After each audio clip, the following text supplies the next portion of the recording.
Assalamualaikum warahmatullahi wabarakatuh. Kembali lagi di mata kuliah Culture of Healing kelas studi agama-agama B6. Kami dari kelompok 7 yang beranggotakan saya sendiri, Ananda Fatia Salma Fadila, dan juga rekan saya Mbak Asri Maftuhah dan Salsabila Alvin Ratnadila akan memaparkan mengenai Culture of Healing di Bajo.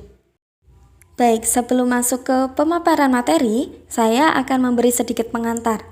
Suku Bajo yang tinggal di Kabupaten Tojo Una-Una tersebar di 3 tempat, yaitu di Pulau Kabalutan, Kecamatan TTB, dan Kecamatan Ratolindo, Desa Labuan.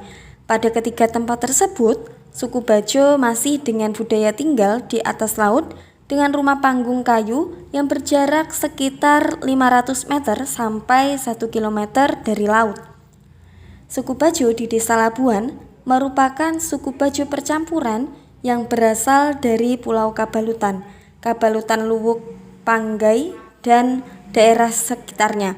Keunikan yang terdapat di Desa Labuan ialah tempat tinggal yang relatif dekat dengan kota, akan tetapi mereka masih memegang adat istiadat budaya seperti masih tinggal di atas laut, memiliki pencaharian mengail atau mencari ikan, dan juga masih terdapat 13 roh pengobat tradisional yang dipercaya dapat menyembuhkan penyakit yang ada di warga suku Bajo.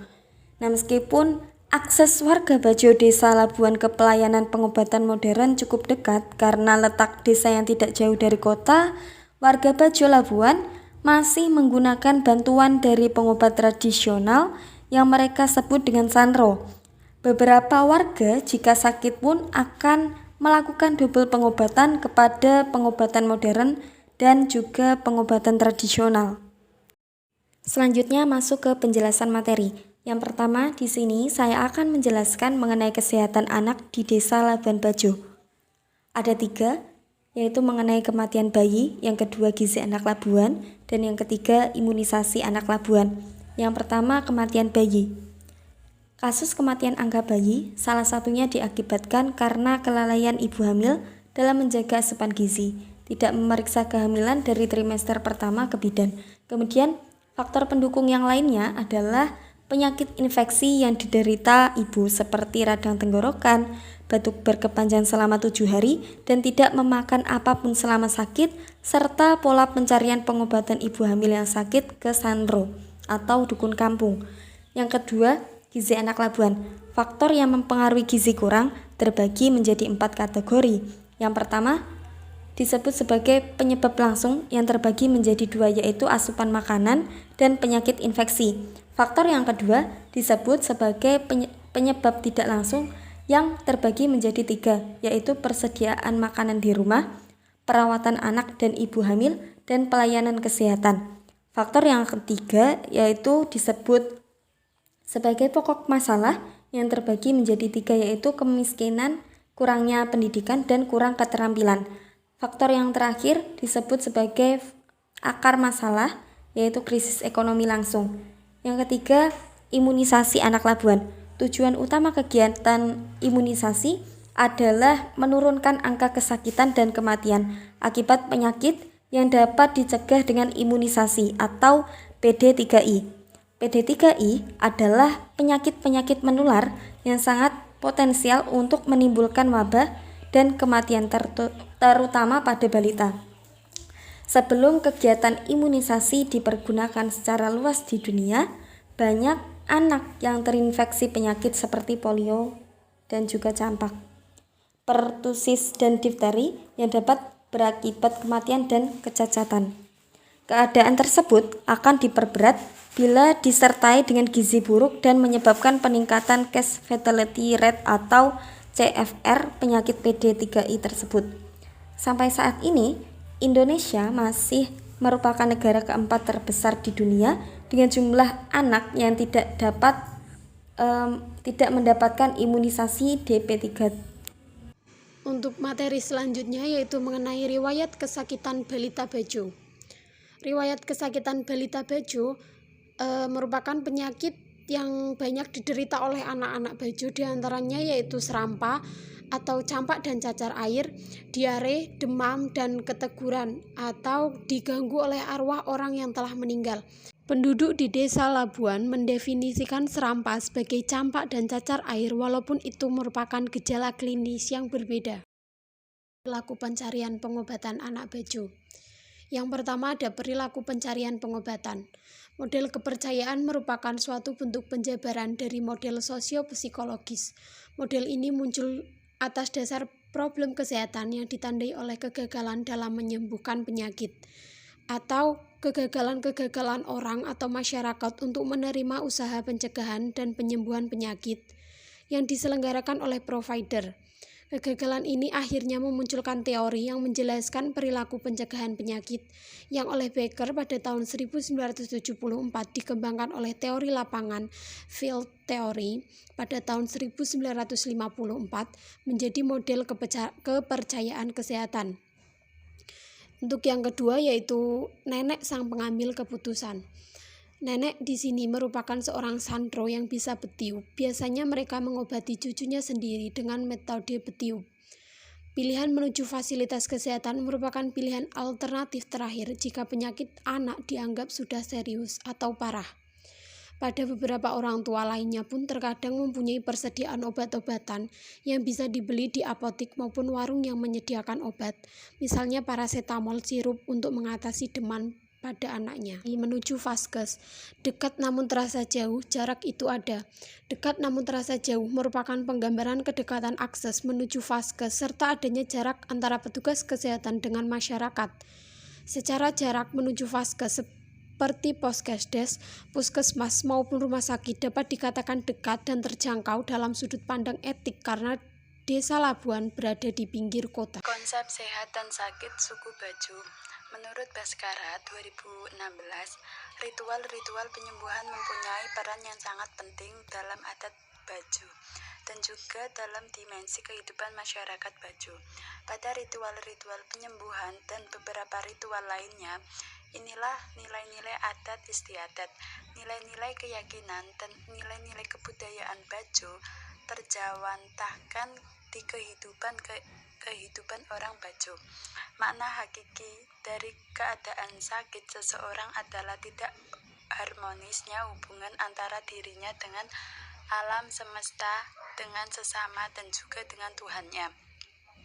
Oleh karena itu, tujuan hakiki dari ritual penyembuhan adalah memperbaiki atau mengharmoniskan kembali hubungan-hubungan tersebut. Menurut Carl Lewin atau dalam Momen Sudarman 2009, seseorang yang bertindak untuk melawan atau mengatasi penyakit melibatkan 4 macam variabel di dalamnya, yaitu 1. Kerentanan yang dirasakan. Suatu tindakan akan ditunjukkan individu bila dirinya atau keluarganya sudah menunjukkan persepsi yang sama mengenai status gejala yang dirasakannya dan dia mengkategorikan bahwa dirinya dan keluarga atau lingkungannya rentan terhadap satu penyakit. 2. Keseriusan yang dirasakan. Persepsi mengenai kerentanan ini dipengaruhi oleh persepsi mengenai tingkat keparahan atau kesungguhan suatu penyakit. Anggapan banyak bahwa penyakit yang parah adalah kondisi di mana seseorang tidak dapat bergerak atau melakukan aktivitas sehari-hari dan tergantung pada orang lain untuk memenuhi kebutuhan pribadinya, membuat kemampuan memeriksakan diri ke pusat pelayanan kesehatan menjadi terlambat. Yang ketiga, manfaat dan rintangan yang dirasakan. Usaha mencari dan mengatasi penyakit tersebut memperkuat dengan adanya persepsi akan manfaat yang didapat dari usaha tersebut, sehingga individu mau untuk menghadapi rintangan-rintangan yang ada. Pertolongan pertama yang dilakukan untuk mengobati penyakit pada anak biasanya adalah mendatangi santro. Yang keempat, yaitu isyarat atau tanda-tanda. Tindakan individu akan lebih dirasakan tepat adanya bila dia mendapat dukungan dari sisi internal, misalnya informasi dari media massa, keluarga, pesan dan nasihat orang lain, dan sebagainya. Pengobatan yang diupayakan umumnya melibatkan keluarga dan kerabat. Perilaku pencarian pengobatan. Sosok seorang sanro. Sanro dalam istilah bahasa Indonesia yaitu dukun, masih memegang peranan penting dan kuat keberadaannya di tengah-tengah masyarakat Kampung Bajo. Para sanro adalah tokoh-tokoh adat Bajo sendiri, adalah para warga desa paling senior, disebut orang tua atau dituakan oleh warga desa yang lebih muda. Ritual-ritual penyembuhan yang dilakukan sanro menjadi media penguatan identitas baik kepada orang Bajo ataupun keturunan Bajo dari perkawinan campuran. Di desa Labuan, sanro terdiri dari dua jenis, yaitu yang pertama sanro sebagai dukun penyembuh, yang kedua yaitu sanro sebagai dukun beranak. Namun dukun beranak pun ada beberapa yang bisa menjadi dukun penyembuh, dan pada sisi lain dukun penyembuh belum tentu menjadi dukun beranak. Poin kedua yaitu sanro petiup, dukun penyembuh yang dipercaya. Sanro petiup namanya bagi sanro atau dukun yang dipercaya dalam menyembuhkan penyakit yang dialami seseorang. Sanro petiup akan dijemput dari rumahnya menuju rumah seseorang yang sakit. Lalu sanro akan melihat kondisi orang yang sakit dan akan memberikan air minum yang sudah dibacakan doa dan kalimat-kalimat tertentu. Kemudian sanro akan meniupkan ke atas permukaan air minum, dan lalu orang yang sakit tadi akan meminum air yang sudah dibacakan doa tersebut. Ritual tersebut dilakukan 3 kali dalam sehari dan berlangsung sampai 3 hari, sampai fase yang keluar kembali normal, tidak berwarna hitam lagi. Dalam hal penyembuhan baik untuk anak-anak maupun orang dewasa dikenal beberapa istilah yang sering digunakan sanro untuk mengobati, yakni palono, pamole, dan lontu. Palono memiliki makna bahwa anak tersebut telah keteguran atau diganggu oleh arwah orang meninggal. Tradisi penyembuhan ini menggunakan media beras yang sudah ditumbuk halus, lalu diberi koin sambil dibacakan doa yang hanya sanro itu yang tahu maknanya. Kemudian metode berikutnya adalah pamole, dimaknai sebagai dikasih pergi penyakit dengan menggunakan air minum yang sudah dibacakan doa-doa dan kalimat tertentu, lalu ditiupkan ke air minum dan umbun-umbun anak tersebut. Yang terakhir yaitu dilontu, yakni sanro menarik rahmat ibu dan anaknya yang sakit.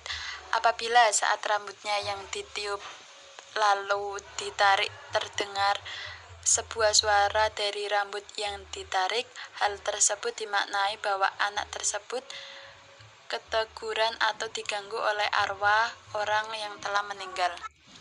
Yang terakhir yaitu sanro bayi, dukun beranak yang dipercaya. Di desa Labuan, walau mempunyai puskesmas dan bidang yang bertugas di desa tersebut, para ibu akhirnya tetap memilih melahirkan ditemani oleh sanro bayi. Telah terdapat kemitraan antara bidan desa dengan dukun beranak. 3 dukun beranak terlatih dan 1 dukun beranak tidak terlatih. Di sini ada Tante Nani namanya. Beliau tinggal di Kampung Baru, dikenal ramah oleh warga sekitar desa Labuan. Sudah puluhan tahun menjadi dukun beranak, hingga mau menjadi dukun terlatih karena telah mau bermitra dengan bidan sejak pagi jam 6 sampai jam 7. Beliau telah pergi memenuhi janji untuk pijat bayi yang baru lahir atas permintaan orang tua bayi. Di suku Bajo terdapat tradisi pijat bayi selama 10 hari sejak bayi dilahirkan. Dalam sehari beliau bisa memijat 2 orang bayi sebelum dimandikan. Setelah dimandikan dengan air hangat, bayi yang baru lahir pun diberikan bedak di wajah berupa beras yang dihaluskan dicampur dengan kunyit. Tante Nani selain bertugas sebagai dukun beranak yang sudah berlatih, juga dapat melakukan ritual palono, pamole, dan tilontu. Selain itu juga beliau biasa dipanggil ke rumah apabila ada yang sakit butuh untuk dipijat, untuk bayi maupun orang dewasa yang sakit. Mungkin itu pemaparan materi dari kelompok kami mengenai Culture of Healing di Bajo. Kurang lebihnya kami mohon maaf jika ada tutur kata yang kurang berkenan. Wabillahi taufiq wal hidayah. Wassalamualaikum warahmatullahi wabarakatuh.